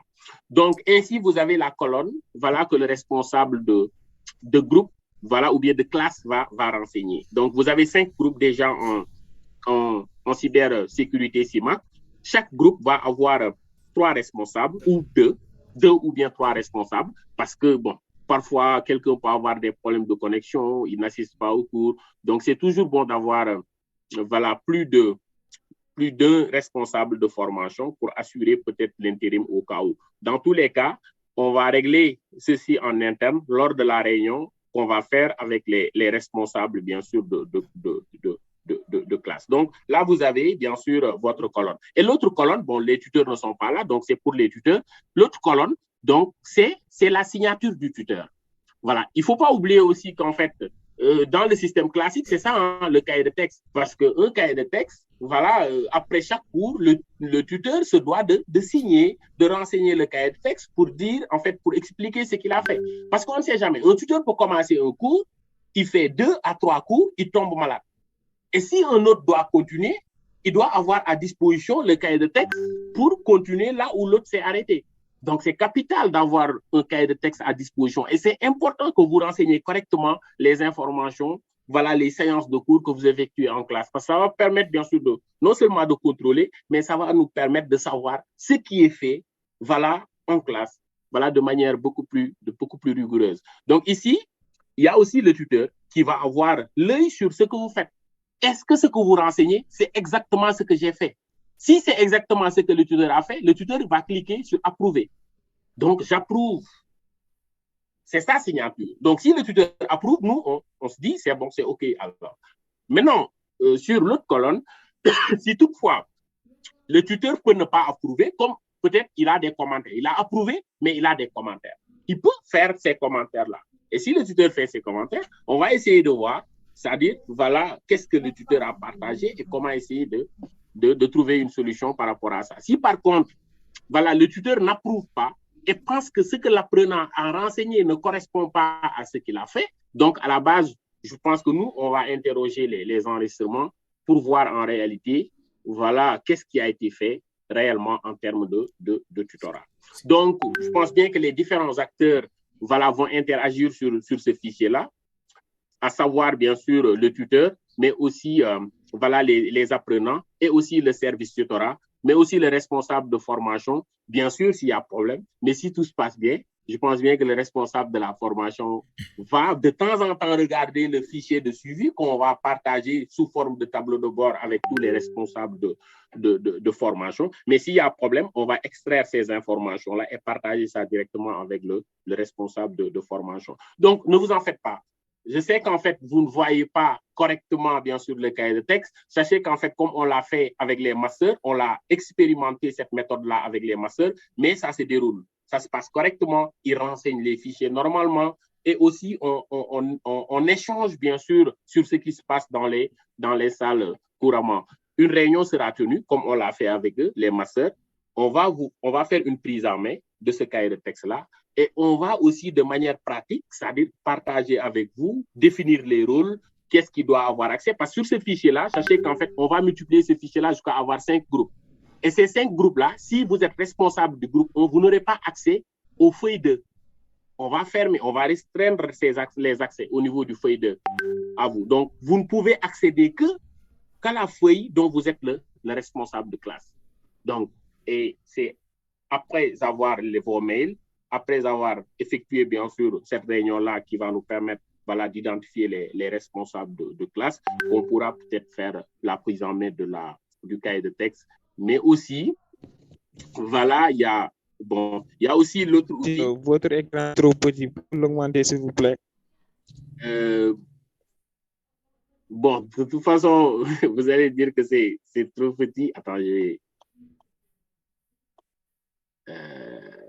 vous dites que c'est trop petit. Désolé.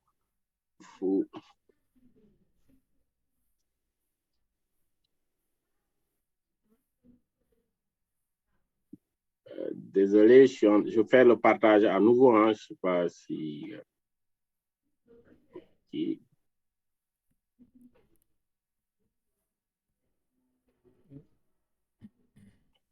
C'est bon. C'est bon maintenant. Si c'est bon, j'ai essayé. Bon, en fait, voilà, je termine avec l'autre outil. Voilà, l'outil WhatsApp. En fait, l'outil WhatsApp, je l'appelle le suivi, l'outil qui nous permet de faire le suivi à temps réel. Depuis qu'on l'a expérimenté, sachez qu'en fait, depuis l'année dernière, avec le semestre 2, on s'est rendu compte que tout le monde a constaté que c'était compliqué, mais avec l'outil WhatsApp, on s'est rendu compte qu'en fait, le tutorat marchait. Parce que là, on faisait le traitement à temps réel. Souvent, on attendait la fin de la semaine pour essayer d'évaluer, essayer de voir. Donc ici, c'est en fait le suivi à temps réel. Ça se fait comment? Vous verrez, c'est-à-dire un lien que je vais partager. D'ailleurs, le lien, je l'ai créé. C'est le lien que vous avez là. Je ne l'ai pas encore partagé sur la plateforme, mais j'attends d'abord que la DISI, bien sûr, fait le toilettage sur cette plateforme-là, qu'on puisse partager nos informations. Donc, ce lien-là, je vais le partager sur la plateforme et tous les étudiants de CIMAC auront accès, bien sûr, à ce groupe WhatsApp. Et si toutefois, vous avez accès à ce groupe WhatsApp-là, le service, celui qui est chargé de suivre votre tutorat, il va avoir aussi le rôle de l'administrateur, y compris moi aussi, en tant que chef de service. Donc, on va échanger, c'est-à-dire sur comment ce groupe-là va être utilisé. Donc, celui qui se chargera de mettre des informations dans ce groupe, c'est les responsables de groupe. Et les informations qu'ils vont devoir mettre dans ce groupe-là, c'est est-ce que le tuteur est en ligne? Il y a un quart d'heure académique d'abord, parce que les tuteurs, parfois, ils se connectent, mais ils accusent du retard. Donc, s'il y a 15 minutes, vous n'avez pas vu le tuteur, vous écrivez, celui qui a les rôles dans le groupe WhatsApp écrit « tuteur n'est pas connecté », comme je l'ai mis ici, « tuteur n'est pas connecté ». Et là, dans ce cas, celui qui est chargé de faire le suivi à temps réel, il va lire votre message et essayer de contacter le tuteur par téléphone pour voir, ou bien par mail, pour voir qu'est-ce qui se passe. Et souvent, les tuteurs ont des difficultés de connexion. Il va peut-être dire, s'il vous plaît, est-ce qu'il peut m'attendre dans 30 minutes parce qu'il y a, le réseau n'est pas bon, ainsi de suite. Et on va faire un retour sur cette même plateforme-là, WhatsApp, dire aux étudiants, ne quittez pas. Dans 30 minutes, le tuteur va se connecter. Donc, vous avez vu. Donc, il peut y arriver aussi que vous vous connectez et que le tuteur ne soit pas là. On contacte le tuteur et on a des difficultés, à l'avoir au téléphone ou bien par mail. Et là, dans ce cas, on va vous dire, de vous déconnecter pour ne pas épuiser votre connexion, mais on va contacter le tuteur pour essayer de voir quand est-ce qu'il pourra peut-être faire des séances de rattrapage s'il est disponible. Donc, c'est l'outil, bien sûr, que j'ai trouvé beaucoup plus performant, c'est-à-dire en termes, bien sûr, d'effectivité du tutorat, mais pas de contrôle, pas de, comment dire, du contrôle de la qualité, mais de l'effectivité du tutorat. Je me suis rendu compte que depuis qu'on a mis à disposition ça, les tuteurs qui oublient même les heures de tutorat sont activés à temps réel. Parce que si on attend, voilà, parfois ça et en plus, bien sûr, des notifications dans Google Agenda, voilà, pour le moment, on arrive bien sûr à faire le contrôle. Et comme je l'ai dit tantôt, c'est à travers ce lien-là qu'on va programmer bien sûr la prise en main du cahier de texte avec les responsables de groupe aussi. Et on va aussi administrer bien sûr ce groupe-là. Et les responsables de groupe, ils auront bien sûr le rôle de publication et aussi le chargé de suivi voilà, du tutorat de CIMAC qui s'appelle Ndaimati Boussou. C'est elle qui prend en charge. Depuis l'année dernière d'ailleurs, elle est en train de faire un travail remarquable au niveau bien sûr de la formation MAI, mais aussi de CIMAC. Et d'ailleurs, au niveau des masters aussi, c'est elle qui gère ça. Mais on a des retours positifs depuis le début. Voilà. En tout cas, j'ai été trop long peut-être, mais c'est ce que j'aimerais partager avec vous. En attendant peut-être voilà les questions et aussi en attendant, comment dirais-je, le partage pour la prise en main du cahier de texte. Merci, professeur. Merci, chers collègues. Merci, Nyoko Diouf, pour cette présentation du suivi du tutorat. À la lumière de ce que vous avez présenté, on comprend donc que ce service-là contrôle le tutorat et ce contrôle-là se base sur les apprenants. Donc, étant donné que le service a pour vocation d'améliorer la qualité de l'enseignement, étant donné également que ce sont les étudiants qui sont bénéficiaires de cette qualité-là, donc c'est aux étudiants de jouer le jeu et remplir ces différents fichiers que vous mettez à leur disposition. S'ils ne le font pas, alors là, on ne pourra pas forcément avoir la qualité parce qu'on ne saura pas le tuteur qui ne fait pas réellement son travail. Donc, pour que ça soit aussi rapide, il faudrait que, peut-être dans la semaine, qu'on pense déjà à organiser aussi, dès que les cours commencent, l'élection des responsables de classe et les responsables de groupe, pour que ces responsables-là prennent en charge ce contrôle. Merci, M. Diouf. Alors là, on vient d'expliquer donc le processus de tutorat et son contrôle. Donc, on suppose donc que les enseignements ou l'apprentissage est terminé. Une fois que c'est terminé, il faut passer donc aux examens. Alors, j'invite donc ma collègue Reine Sophie Diouf pour nous présenter le processus des examens à l'Université numérique chez Camille Doukan. Reine. Ok, merci beaucoup, M. Mbatchou. Mais bon, je pense qu'on va passer d'abord, si vous me le permettez, à M. Badji, qu'il présente d'abord le processus pour les moyennes. Après, on va voir les examens, le processus par rapport aux examens. Ok, pas de souci.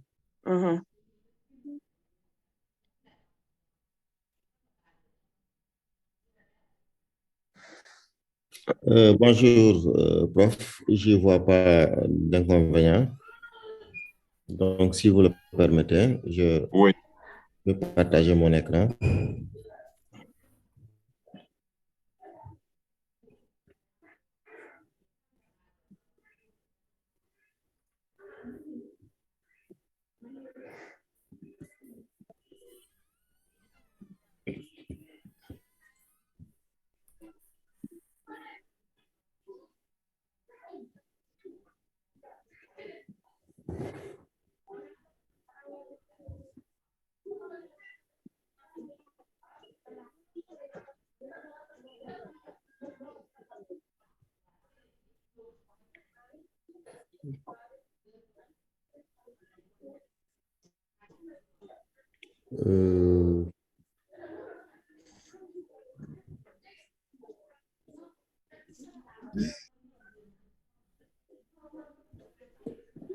Est-ce que vous arrivez à voir mon partage? Bon, tu as arrêté le partage. Tout à l'heure, on voit le partage.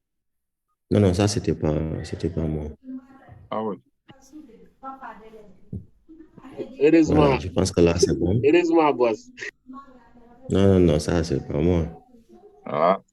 Dans ce collectif-là. Je me disais que tu avais plus de casquettes. Ah non, ça c'est pas le mien en tout cas.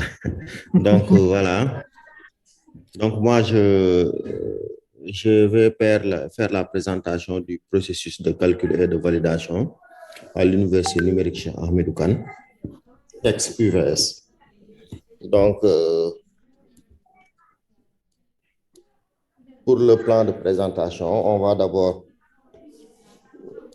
présenter la validation, l'ensemble des processus pour la validation, que ce soit le semestre de l'année. Et ensuite, on passera sur les procédures de calcul, quelles sont les différentes méthodes de calcul, comment on fait les calculs jusqu'à avoir la moyenne du semestre. Après cela, on passe aux conditions de passage de la première année donc jusqu'à la licence, jusqu'à l'obtention donc du diplôme de la licence. Et parler un peu des demandes de relevé avec les nouveaux changements qui sont faits, notamment la signature électronique qui est lancée, que nous utilisons et qui a commencé avec la promotion 9. Donc, pour notre présentation, on commence d'abord par une introduction avec le décret de création de l'université virtuelle qui a été créé sous le décret 2013-1294 du 23 septembre 2013. Donc, qui portait le nom donc, de l'Université virtuelle du Sénégal, aujourd'hui qui est devenue l'Université numérique Cheikh Ahmadou Kane. C'est une université donc qui applique le système LMD depuis sa création. Aujourd'hui, nous comptons 10 promotions de bacheliers. C'est cette promotion que nous sommes en train de faire en fait de rentrer à la 10e promotion, qui correspond aux 10 ans d'existence de cette université. Ainsi, pour notre premier point, qui est la validation, on commencera d'abord par la validation du semestre. Avec chaque niveau ou année, où nous avons donc 2 semestres. La licence qui est composée ainsi de 6 semestres consécutifs et le master de 4 semestres consécutifs. Pour valider un semestre, il faut avoir au bout du semestre 30 crédits sur ce dernier. On parle souvent de crédits dans le système LMD. Ce sont ces crédits qui font que l'étudiant puisse obtenir au bout des 3 années d'études sa diplôme de licence. Donc, il faudra vraiment retenir ce concept ou bien ce terme de crédit pour vous permettre vraiment de pouvoir faire un suivi de votre cursus convenablement. Ensuite, ce qu'il faut préciser est que nous avons 2 modes de validation à l'UVS. Il y a ce qu'on appelle la validation d'office, c'est-à-dire quand l'étudiant a validé toutes les unités d'enseignement du semestre, il a la moyenne sur l'ensemble des unités d'enseignement. Ces informations-là sont déjà expliquées sur la maquette que M. Mbacho a présentée tout à l'heure, l'unité d'enseignement et ce qui constitue les unités d'enseignement. Donc, il faut avoir sur l'ensemble des unités d'enseignement la moyenne pour pouvoir avoir une validation d'office. Ensuite, il y a ce qu'on appelle la validation par compensation, qui est possible que quand l'étudiant a une moyenne générale supérieure ou égale à 10, c'est-à-dire on fait le calcul de la moyenne semestrielle. Si l'étudiant a une moyenne qui est égale ou supérieure à 10, dans ce cas, même s'il n'a pas validé 1 ou 2 UE, il obtient une validation, mais par compensation. Et à ce niveau aussi, il faut préciser que sur les textes, l'UVS définit ainsi l'organisation de compensation. Aujourd'hui, l'UVS peut redéfinir cette organisation de compensation et dire que la compensation ne se fera plus avec les UE, mais dans les UE. C'est-à-dire, c'est les essais qui se compensent dans l'UE, mais pas les UE qui se compensent entre elles. Et je rappelle que sur les 2 premières promotions en anglais, on n'avait pas, par exemple, je donne un exemple. L'anglais, il n'y avait pas de compensation des UE, inter-UE, mais c'était les essais qui se compensaient. Donc, quelqu'un qui ne validait pas l'ensemble de ses UE ne pouvait pas valider le semestre. Donc, tout ça, c'est une organisation que l'UE définit sur son mode sur les modes de validation que nous avons en interne. Ensuite, il y a la validation de l'année. On a fini avec la validation du semestre, avec les deux modes de validation d'office ou validation par compensation. Ainsi, au bout des 2 semestres, donc, l'étudiant a ces 2 types de validation, soit de la validée d'office ou bien la validée par compensation. Et là, on regarde si l'étudiant a validé l'année. Là, on parlera de validation annuelle. Quand on est au bout des 2 semestres, l'étudiant obtient donc 60 crédits. On vous avait parlé de 30 crédits par semestre. Donc, si l'étudiant, en semestre premier, il a 30 crédits, en deuxième semestre aussi, il a 30 crédits. Si on fait la somme des crédits, on va voir que l'étudiant a 60 crédits. Dans ce cas, l'étudiant a une validation annuelle. Et là aussi, on attire votre attention sur la validation qui est différente du passage de la première à la deuxième et de la deuxième à la troisième année. Donc, on parle d'abord de validation. Maintenant, pour les passages, on va y revenir sur les slides précis en cours.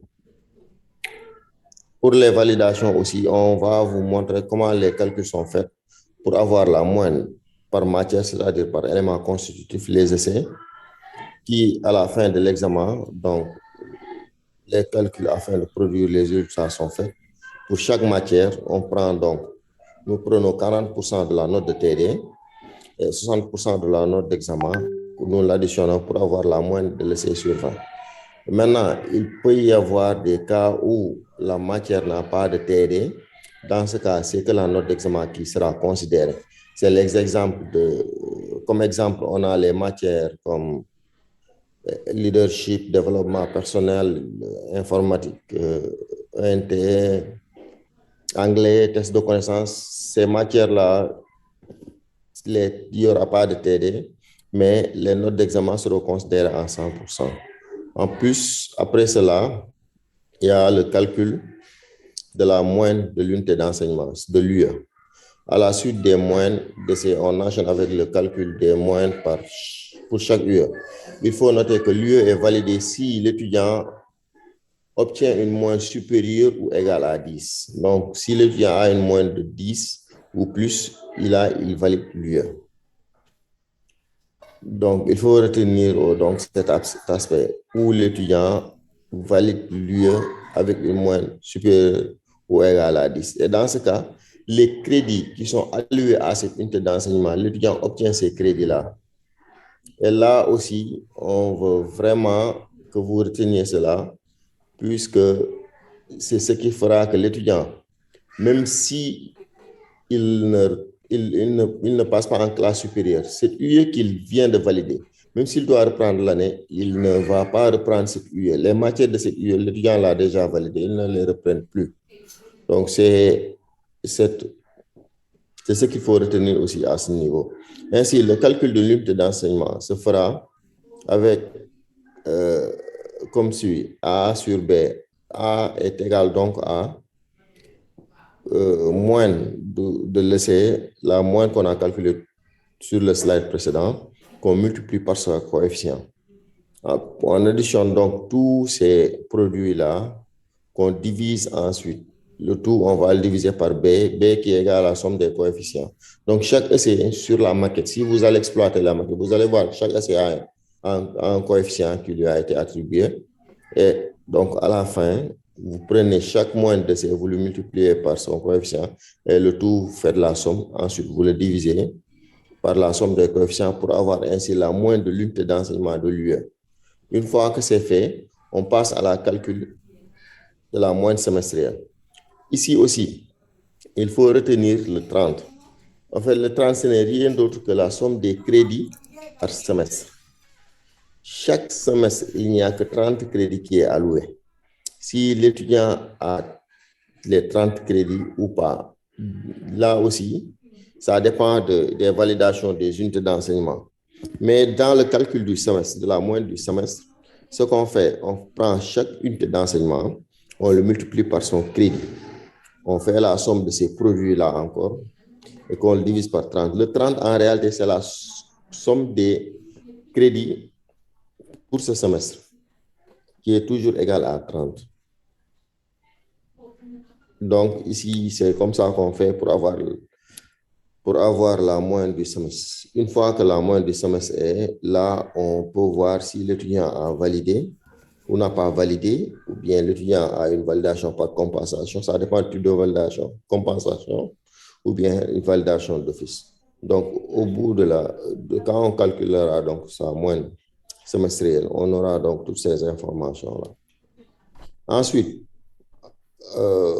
sur le troisième point, où on parle des conditions de passage de la première d'abord à la deuxième année, pour qu'un étudiant de la première passe à la licence 2, il doit donc nécessairement avoir donc nécessairement l'une des deux conditions suivantes. Première condition, avoir validé les 2 semestres, pour chaque semestre avoir donc les 30 crédits qui feront que l'étudiant aura 60 crédits l'année. Ou bien avoir 42 crédits sur l'année. Donc, l'étudiant n'a pas les 60 crédits, mais il a les 42 et 59 crédits sur l'année. Dans ce cas, l'étudiant passe. Et c'est là où on parlera de passage conditionnel. Dans ce cas, on parlera sur le point B, on parlera de passage conditionnel. L'étudiant passe en classe supérieure, mais doit reprendre les UE des semestres dont il n'a pas validé. Et tant qu'il ne le complète pas, vous verrez qu'il ne pourra pas s'inscrire en licence 3. Et ce qu'on a sur les conditions de passage de la licence 2 à la licence 3. Ici, on voit que ces conditions font appel au mode de validation de la licence 1 à la licence 2. Si l'étudiant a 60 crédits en licence 1, condition A, et au moins 42 crédits en licence 2, l'étudiant passe en licence 3. Deuxième point. Si l'étudiant a validé tous les semestres de la licence 1 et de la licence 2, soit 60 crédits en L1 et 60 crédits en L2, il passe en licence 3. Si l'étudiant ne respecte pas le fait d'avoir 60 crédits en licence 1, il ne pourra pas s'inscrire en licence 3. Je reprécise, si l'étudiant, à la fin de sa licence 2, on voit que l'étudiant n'a pas les 60 crédits de la licence 1, même s'il a 60 crédits en licence 2, il ne pourra pas s'inscrire en licence 3. Comme on le dit en Wolof, Bordeaux Amrak, il faut comprendre qu'il faut d'abord compléter le nombre de crédits qu'on devait à la licence 1 pour pouvoir s'inscrire en licence 3. Ensuite, à la fin de la licence 3, aussi, on va vérifier si l'étudiant a validé ses 6 semestres. Et si c'est le cas, l'étudiant ainsi obtient sa licence dans son programme. Et il pourra ainsi postuler donc un programme de master dans n'importe quelle université sénégalaise, ou bien même puisqu'on a des diplômes de des formations professionnalisantes, l'étudiant pourra se retrouver aussi sur le marché du travail et sera apte aussi à servir ou à aller travailler. Ainsi, sur notre dernier point d'abord, qui était sur les relevés, il faut comprendre qu'aujourd'hui, je pense que sur les cours d'initiation, on vous a expliqué un petit peu, c'était sur l'INT. Les étudiants de la promotion 10 vont se connecter sur l'environnement numérique de travail, c'est-à-dire l'INT.vs.sn. Et là aussi, s'ils ont besoin de le relever, ils pourront faire la demande au niveau de l'application. Et dès que la demande est faite, nous, à notre niveau, en tant que responsable pédagogique, on reçoit la demande. On va faire le nécessaire et on va soumettre leur demande pour signature à notre autorité. Et dès que l'autorité signe le document, l'étudiant automatiquement pourra avoir la version signée et électronique et valable. Je rappelle que cette version électronique que vous aurez de votre document sera valable. Si quelqu'un vous l'envoie quelque part en format électronique toujours, on pourra vérifier l'authenticité de votre document. Si c'est un document qui provient de l'institution ou pas, tout ça sera vérifié. C'est vérifiable sur le document même. Donc, ça va permettre aux étudiants vraiment, une fois qu'ils ont des urgences, par exemple, sur les relevés, comme c'est le cas actuellement, où nous voyons beaucoup d'étudiants, beaucoup de demandes arriver au niveau de la scolarité. Et ça prend vraiment énormément de temps, c'est beaucoup de boulot. Avec ce format de demande électronique, ça fera que l'étudiant pourra vraiment, au bout de 24 heures à 48 heures, avoir à sa possession donc le document qu'il a demandé. Et ça pourra vraiment nous servir à aller vite et à gagner du temps sur les traitements et sur les processus. Donc, c'est ce que j'avais donc comme présentation, professeur. Je vous remercie et j'attends donc la dernière partie sur les questions et réponses. Voilà, merci, professeur. OK, merci El Hadji Badji pour cette présentation du processus de calcul des moyens au sein du pôle STN. Donc, comme on avait inversé avec Reine-Sophie, donc Reine-Sophie doit compléter avant que nous ne passions à la prochaine étape. Reine-Sophie. OK, je suis là. Vous voyez mon partage, prof? Oui. OK, excusez-moi, c'est un peu bordélique parce que je suis sur plusieurs choses à la fois, mais je m'en excuse. Bonjour tout le monde et excusez-moi par rapport...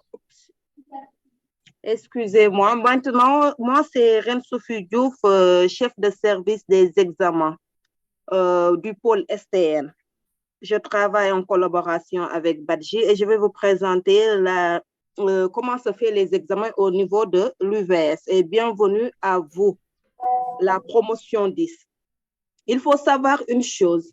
Ici, à l'université Cheikh Ahmedou Kane, ex-UVS, il y a une direction qui gère tous les examens, tous les examens, de toutes les formations de l'université. Et cette direction, c'est la DEFIP. C'est la DEFIP qui gère les examens. Mais il faut savoir que la DEFIP gère les examens en association avec nous, le service des examens. Tout d'abord, sachez que l'examen se fait en présentiel. Donc, pour faire les examens au niveau à l'université Cheikh Ahmedou Kane, il faut vous déplacer vers les zénons. Toujours aller vers les zénons pour faire les examens. Et si vous, Kane, s'il te plaît, tu peux arrêter d'écrire sur le tableau. Allez vers les zénons pour faire les examens, ça d'abord.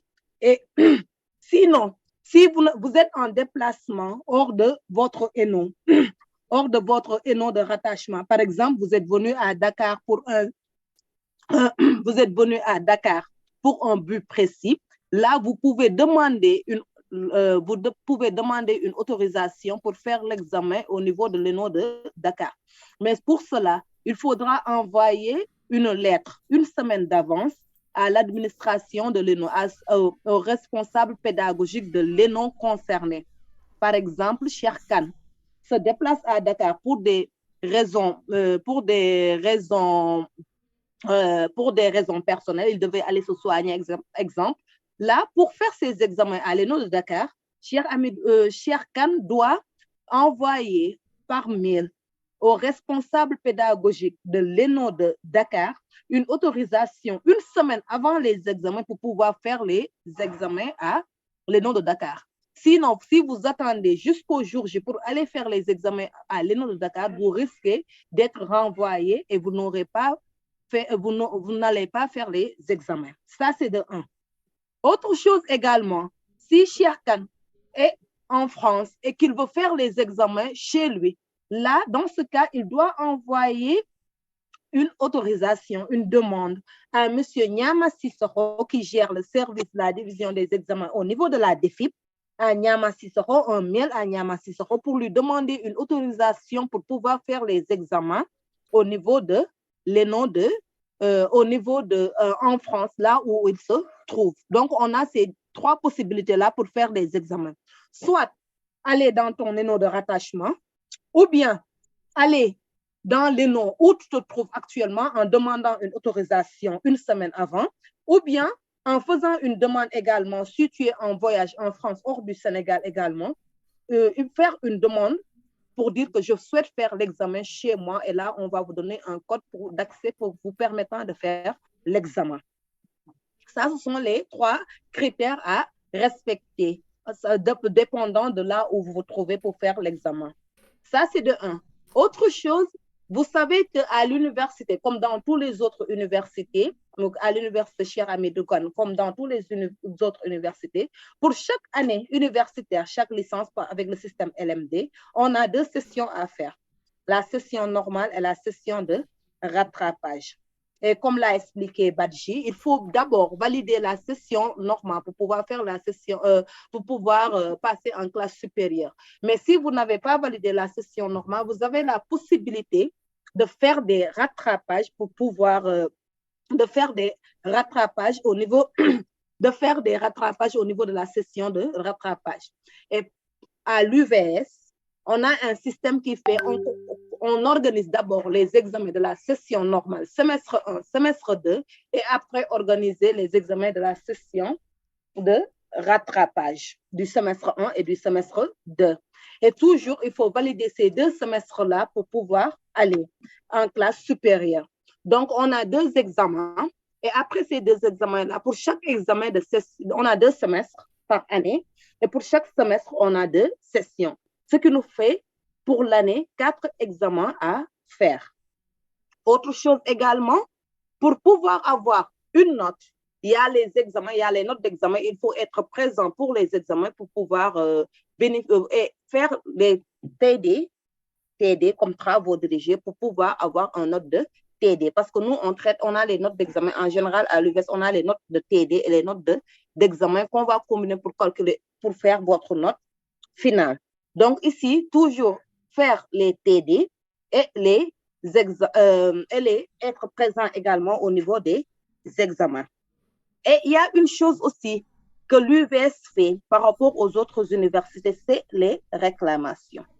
Sachez qu'après traitement des notes d'examen, à la fin de chaque examen, on a 1 semaine, 2 semaines plus tard, on a traitement et délibération. Et après délibération des notes d'examen, on a une publication qu'on fait au niveau des examens. Où se fait la publication? Pour vous, la promotion 10, la publication de vos notes d'examen va se faire sur ent.uvs.sn. ent.uvs.sn. C'est là que vous allez pour voir vos notes d'examen de première et de deuxième session. Et quand vous allez au niveau de ent.uvs.sn, là, vous verrez vos notes d'examen, vos relevés de notes qu'on a déjà. Et après publication, si vous constatez qu'il y a des cases vides, je répète bien, des cases vides, c'est-à-dire, vous avez fait le C, par exemple, vous avez fait le C algorithme 1. Et en algorithme 1, vous étiez présent en examen. Et vous voyez qu'il y a un 0 ou bien il y a un case vide. On ne vous a pas mis de note d'examen. Là, vous pouvez venir faire une réclamation. Et les réclamations se font en ligne au niveau de avec un formulaire qu'on a mis en place pour faire les réclamations. Qui a accès au formulaire? Le formulaire, celui qui a un compte UVS a accès au formulaire. Il faut que vous ayez un compte UVS.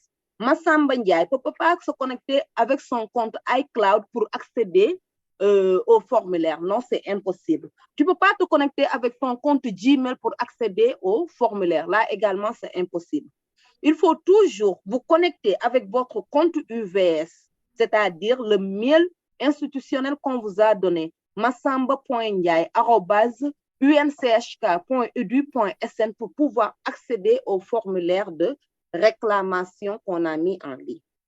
Ça, c'est de 1. Et là aussi, il faut mentionner les cases vides, c'est-à-dire les cases vides. Cela veut dire quoi? Quand vous avez des cases vides. Quand vous avez fait algorithme et qu'on ne vous a pas donné de notes, là, vous pouvez venir mentionner que j'ai fait algo, on ne m'a pas donné de notes là, j'ai accès à ce formulaire. Je vais vous montrer un exemple de formulaire.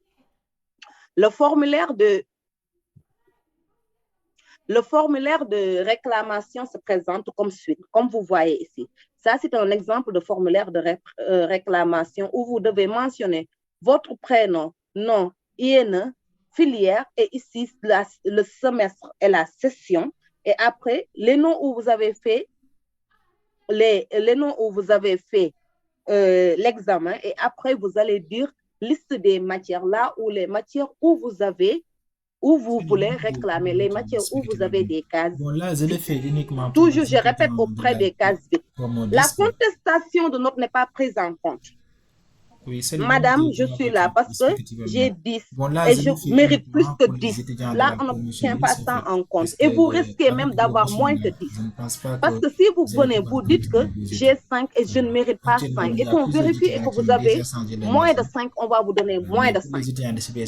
Donc, les contestations de notes, dès à présent, notez que les contestations de notes ne sont pas prises en compte lors des réclamations. Les réclamations concernent que les cases vides. Et ça, ce sont les notes d'examen. Si vous avez fait un PD, un travaux pratiques, note de devoir, et que vous voyez qu'on ne vous a pas mis de notes, là également, vous pouvez venir envoyer un mail à Madame Ami pour lui dire que vous avez fait un TD et vous n'avez pas vu votre note. Là aussi, on peut gérer cela. Mais sachez que nous ne pouvons pas gérer les examens, ou bien nous ne pouvons pas gérer comment dirais-je, nous ne pouvons pas gérer les contestations de notes, c'est-à-dire que nous n'allons pas gérer je ne mérite pas cette note-là, ou bien je devrais avoir plus, ou bien telle ou telle chose. Là, on ne le gère pas. Il y a autre chose aussi que vous pouvez faire.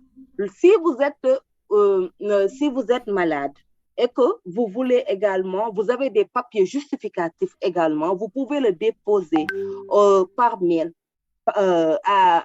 Mon adresse mail se trouve dans les plateformes, ou bien vous pouvez l'adresser également au mail de El Hadj Youssoupha Badji avec les papiers justificatifs de votre absence. Et là également, des examens, vous aurez aussi des examens, vous allez faire des examens